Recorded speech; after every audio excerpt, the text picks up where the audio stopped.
അസ്ഹാബുൽ ബദരീങ്ങളെ അനുസ്മരിക്കുന്ന മജ്ലിസുകൾ നടത്തപ്പെടുകയാണ്. അതുപോലെ മൗലിദും അന്നദാനവും മറ്റു സൽക്കർമ്മങ്ങളൊക്കെ നടത്തപ്പെടുന്ന ഒരു സുദിനത്തിലാണ് നമ്മളുള്ളത്. അള്ളാഹു നമ്മുടെ എല്ലാ പ്രവർത്തനങ്ങളും സ്വീകരിക്കുമാറാവട്ടെ. ബദരീങ്ങളെ അനുസ്മരിക്കൽ വലിയ പുണ്യമുള്ള കാര്യമാണ്. ബദരീങ്ങളെ എന്ന് മാത്രമല്ല, മഹാന്മാരായ ആളുകളൊക്കെ അനുസ്മരിക്കുക വളരെ അള്ളാഹുവിൻ്റെ റഹ്മത്ത് ഇറങ്ങാനുള്ള, റഹ്മത്ത് വർഷിക്കാനുള്ള ഒരു കാരണമാണ്. ദുആക്ക് ഇജാബത്ത് ലഭിക്കാനും കാരണമാണ്.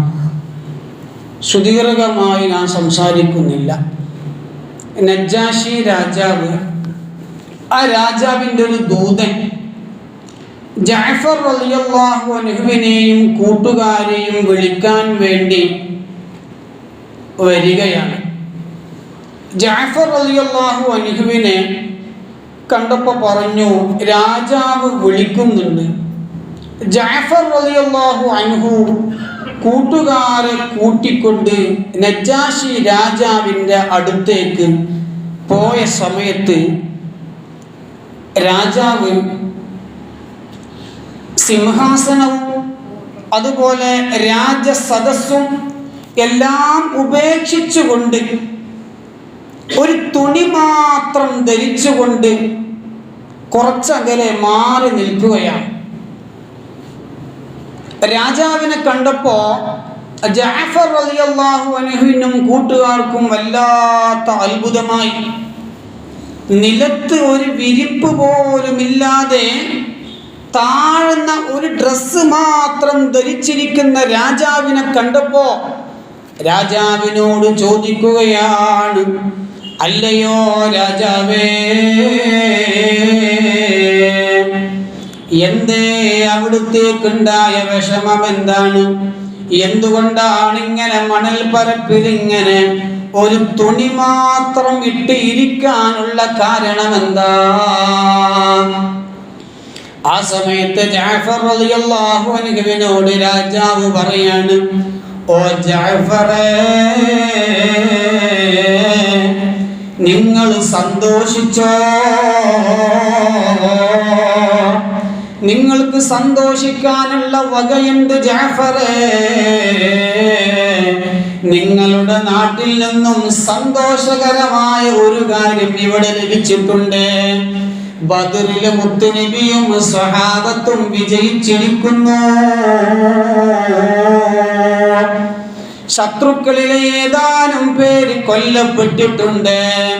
മുസ്ലിമീങ്ങളിലെ ചില ആളുകൾ ആ യുദ്ധത്തിൽ ഷഹീദായിട്ടുണ്ട്. ഇതെന്ന് കേട്ടപ്പോ സ്വഹാബത്തെ കിറാമിന് വല്ലാത്ത സന്തോഷമായി അവരങ്ങ് തുള്ളിച്ചാടാൻ തുടങ്ങുകയാണ്. പക്ഷേ ജഅഫർ റളിയല്ലാഹു അൻഹുവിന്റെ സംശയം എന്താണ്? എന്തിനാണ് രാജാവ് രാജസിംഹാസനവും രാജകീയ ഡ്രസ്സുകളും മാറ്റി വെച്ചുകൊണ്ട് വെറുതെ ഈ മണൽ പരപ്പിൽ ഡ്രസ്സ്, ഒരു തുണി മാത്രം ഇട്ടിരിക്കാനുള്ള കാരണം എന്താ എന്നുള്ളൊരു കൗതുകം ജഅഫർ റളിയല്ലാഹുവിന്റെ മനസ്സിൽ ഇങ്ങനെ തികട്ടി വരികയാണ്. ചോദിക്കുന്നു, രാജാവേ, അങ്ങ് എന്തിനാണ് ഇങ്ങനെ ഇരിക്കുന്നത്? ഇങ്ങനെ ഇവിടെ ഈ രൂപത്തിൽ ഇരിക്കാനുള്ള കാരണം എന്താണ്? രാജാവ് പറയാണ്, ഓ ജഅഫറേ,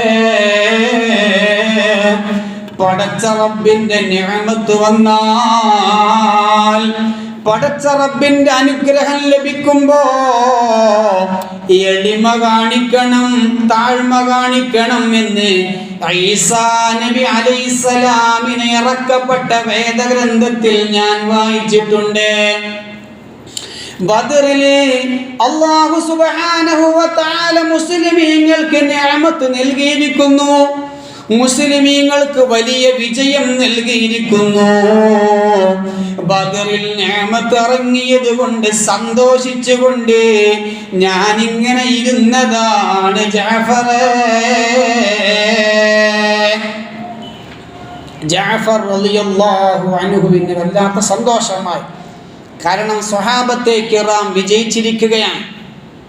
അതിനു മുമ്പ് ബദർ യുദ്ധത്തെ പറയുന്നതിന് മുമ്പ് ബദർ യുദ്ധം നടക്കാനുള്ളതായ പശ്ചാത്തലം നമ്മൾ മനസ്സിലാക്കിയാൽ തന്നെ ഈ നടക്കേണ്ട ബദർ യുദ്ധം കുറച്ച് മുമ്പ് നടക്കേണ്ടിയിരുന്നു എന്ന് നമുക്ക് തോന്നിപ്പോകും. എന്നാൽ യുദ്ധം നടക്കുന്നതിൻ്റെ മുമ്പ് ഹബീബായ മുത്തുനബി സല്ലല്ലാഹു അലൈഹി വസല്ലമ തങ്ങളുടെ ഹൃദയസ്പൃക്കായ ഒരു പ്രാർത്ഥനയുണ്ട്. എന്താണെന്നറിയോ? അല്ലാഹുവേ, ഇന്നക ഇൻ തഹ്ലിക് ഹാദിൽ ഇസാബതു ലാ തുഅബദു ഫിൽ അർളി അബദാ. പടച്ചവനെ, ഈ കൊച്ചു സൈന്യങ്ങള്, ഈ കൊച്ചു സംഘമുണ്ടല്ലോ, ആ സംഘമെങ്ങാനും പരാജയപ്പെട്ടാൽ ഭൂമി ലോകത്ത് നിനക്ക് ഇബാദത്ത് എടുക്കപ്പെടൂല അല്ലാഹ്.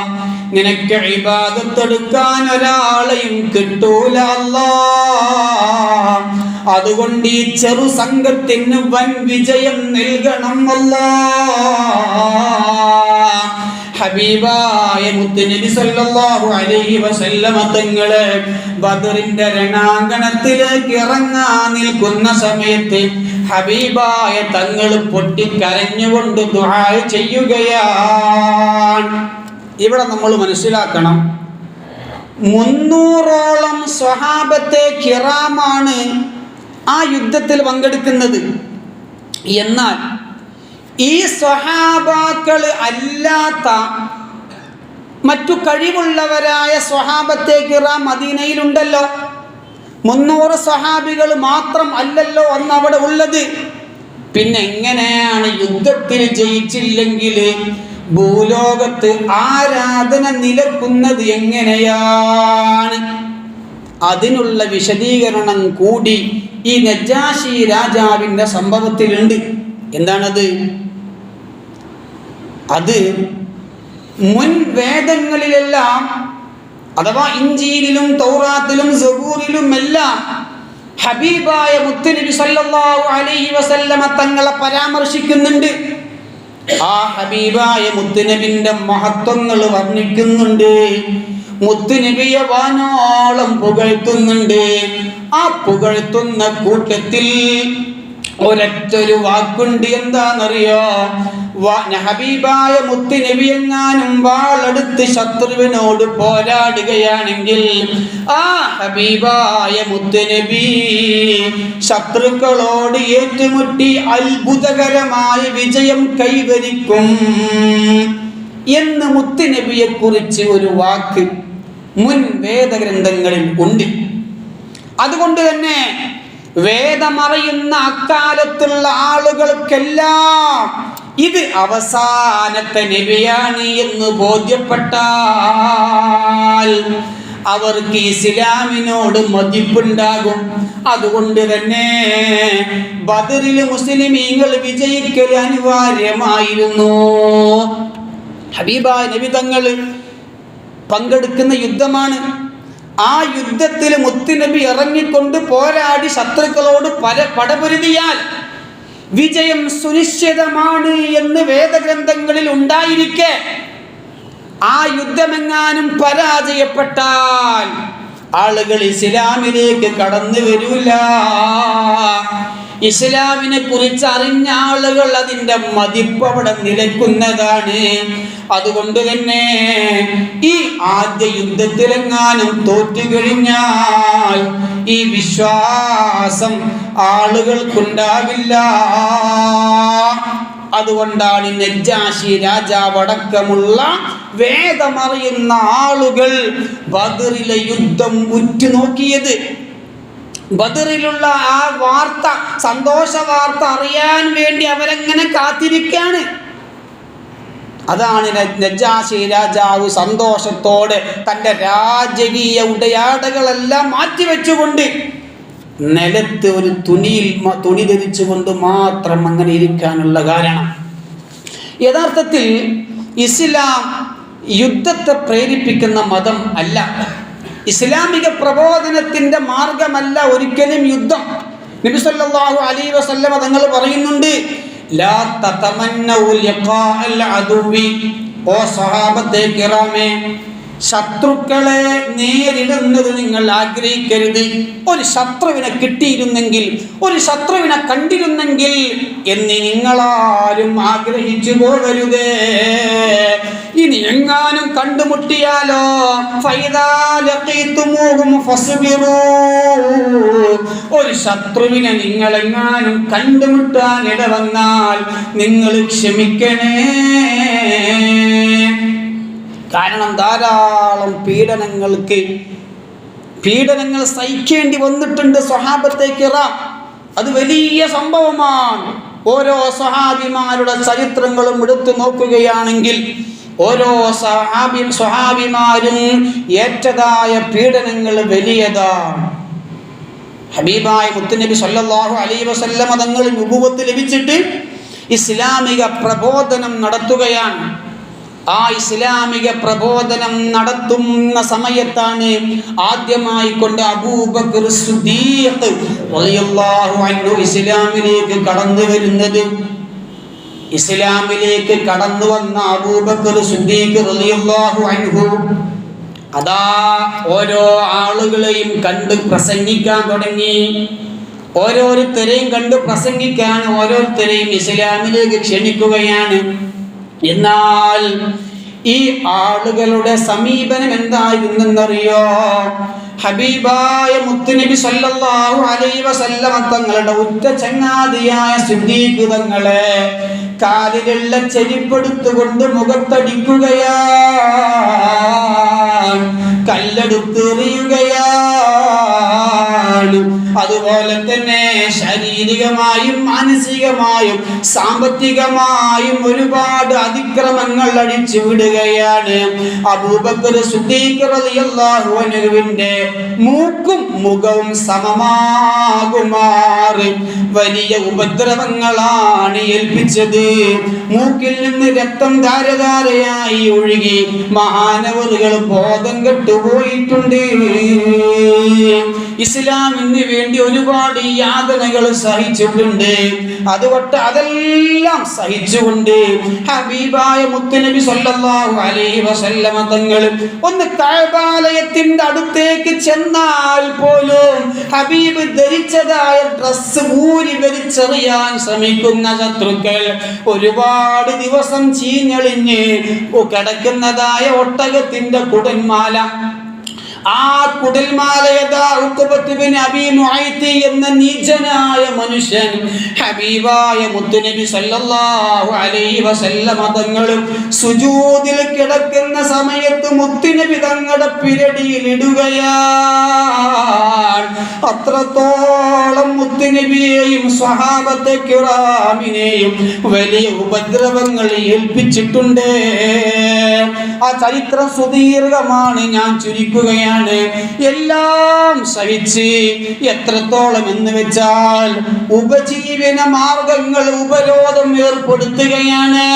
ഭക്ഷണം കഴിക്കാൻ എല്ലാ കാര്യങ്ങളും എല്ലാ സ്ഥലവും അവർ തടസ്സപ്പെടുത്തുകയാണ്. ഭക്ഷണങ്ങൾ വിലക്കുകയാണ്.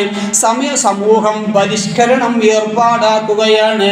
3 വർഷമാണ് നീണ്ടു നിന്നതായ ഈ ഉപരോധം. ഏതുപരോധം? 3 വർഷത്തോളം ഹബീബായ മുത്തുനബിക്കും സ്വഹാബത്തെ കിറാമിനും ഭക്ഷണം കൊടുക്കാതെ ഒറ്റപ്പെടുത്തുകയാണ്. എന്നിട്ടോ കാട്ടിൽ കയറിക്കൊണ്ട് കിട്ടുന്ന പച്ചിലകളാണ് കഴിച്ച് വിശപ്പടക്കിയിരുന്നത്. കാട്ടിലുള്ള കനികള്, ചെറിയ കാട്ടുപഴങ്ങൾ കഴിച്ചുകൊണ്ടാണ് വിശപ്പകറ്റിയിരുന്നത്. അത്രത്തോളം മുത്തുനബി സഹിച്ചിട്ടുണ്ട്. ഇതൊക്കെ സഹിച്ചിട്ടാണ് അവസാനം ഒന്ന് ത്വായിഫിലേക്ക് പോയി വരാം, തൻ്റെ കുടുംബങ്ങളാണ് അവിടെ ഉള്ളത്, ഒന്ന് പോയി വരട്ടെ, ഒരാശ്വാസം കിട്ടുമല്ലോ എന്ന് കരുതിയതാ പോകുന്നതായ സമയത്ത് ആ വഴിയിലൂടെ നടന്നു പോകുമ്പോ ചെറിയ ചെറിയ കുട്ടികളടക്കം മുത്തുനബിയെ കല്ലെടുത്തെറിഞ്ഞ് കാലിൽ നിന്ന് രക്തം ഒലിപ്പിക്കുകയാണ്. ഭ്രാന്തൻ ഭ്രാന്തൻ എന്ന് വിളിച്ച് പരിഹസിക്കുകയാണ്. ഇത്രത്തോളം ഹബീബായ മുത്തുനബി സല്ലല്ലാഹു അലൈഹി വസല്ലമ തങ്ങൾ സഹിച്ചു, സ്വഹാബത്തെ കിറാം സഹിച്ചു. ആദ്യമായി രക്തസാക്ഷിയായ യാസിർ റളിയല്ലാഹു അൻഹു ഇസ്ലാമിലേക്ക് കടന്നു വന്നു എന്നറിഞ്ഞ ശത്രുക്കൾ, യാസിറിന്റെ കുടിലിലേക്ക് ശത്രുക്കൾ ഇരച്ചു കയറിയിട്ട് കാലിൽ പിടിച്ച് വലിച്ച് ചുട്ടുപഴുത്ത മണലിലൂടെ വലിച്ചഴച്ചുകൊണ്ട് വലിയ ഭാരമുള്ള പാറക്കല്ല് ശരീരത്തിലേക്ക് എടുത്തെറിഞ്ഞുകൊണ്ട് യാസിർ റളിയല്ലാഹു അൻഹുവിനെ കൊലപ്പെടുത്തുകയാണ്. മഹദിയായ സുമയ്യ ബീവി റളിയല്ലാഹു അൻഹാ ഇസ്ലാമിലെ ആദ്യ രക്തസാക്ഷിയായ പെണ്ണാണ്. മഹദി ഇസ്ലാമിലേക്ക് കടന്നു വന്നു എന്നറിഞ്ഞപ്പോ മഹദിയായ സുമയ്യ ബീവി റളിയല്ലാഹു അൻഹാ അവർക്ക് വലിയ ഉപദ്രവങ്ങളാണ് ഏൽപ്പിച്ചത്. ഡ്രസ്സ് ധരിച്ച് നടന്നിരുന്നതായ സുമയ്യ ബീവിയെ ധരിച്ചിരുന്ന ഡ്രസ്സുകളൊക്കെ വലിച്ചു കീറുകയാണ്. എത്ര ഉപദ്രവം ഏൽപ്പിച്ചിട്ടും ഒരണുമണിയോളം ഇസ്ലാമിൽ നിന്ന് മാറി നിന്നില്ല. അവസാനം പാറക്കല്ലുകൾ എറിഞ്ഞുകൊണ്ട് കൊലപ്പെടുത്താൻ ശ്രമിച്ചു. അല്ലാ അല്ലാ എന്ന് വിളിച്ചുകൊണ്ട് ഈമാനിന് ശക്തി കൂട്ടി. ഇവർ സഹിക്കവയ്യാതെ ചുട്ടുപഴുത്ത ഒരു വലിയ കുന്തമെടുത്തുകൊണ്ട് മഹദിയുടെ ഗുഹ്യത്തിലേക്ക് ഇടിച്ചു കയറ്റിക്കൊണ്ട് മഹദിയെ കൊലപ്പെടുത്തുകയാണ്. ഇങ്ങനെ ഒരുപാട് യാതനകളുടെ ചരിത്രം ബദറിന് മുമ്പ് പറയാനുണ്ട്. ഇതൊക്കെ സഹിച്ചുകൊണ്ടാണ് ഓ സ്വഹാബികളെ ഇത് കാണാൻ എനിക്ക് വയ്യ എന്ന് പറഞ്ഞ് അബിസീനിയയിലേക്ക് 80ഓളം ആളുകളെ ജഅഫർ റളിയല്ലാഹു അൻഹുവിന്റെ നേതൃത്വത്തിൽ നജ്ജാശി രാജാവിന്റെ അടുത്തേക്ക് പറഞ്ഞയക്കുകയാണ്. അങ്ങനെയാണ് നജ്ജാശി രാജാവിന്റെ അടുത്തേക്ക് ജഅഫർ റളിയല്ലാഹു അൻഹു എത്തുന്നതും മറ്റു സംഭവങ്ങൾ ഉണ്ടാകുന്നതും. പിന്നെ 13 വർഷക്കാലം ഹബീബായ മുത്തുനബി സല്ലല്ലാഹു അലൈഹി വസല്ലമ തങ്ങളും സ്വഹാബത്തെ കിറാമും ക്ഷമിച്ചു, സഹിച്ചു, സമാധാനപരമായി നീങ്ങി. അതിനുശേഷമാണ് മദീനയിലേക്ക് ഹബീബായ മുത്തുനബി തങ്ങളും സ്വഹാബികളും ഹിജ്റ പോകുന്നത്. മദീനയിലും ശത്രുക്കൾ നുഴഞ്ഞു കയറിക്കൊണ്ട് അവിടെ വന്ന് അഭയം തേടിയതായ ആ സ്വഹാബത്തെ കിറാമിനെ ഉപദ്രവിക്കാൻ നോക്കി. ഇങ്ങനെ ഒരുപാട് വേദനകൾ സഹിച്ചിട്ടുണ്ട് ഹബീബായ മുത്തുനബിയും സ്വഹാബത്തെ കിറാം.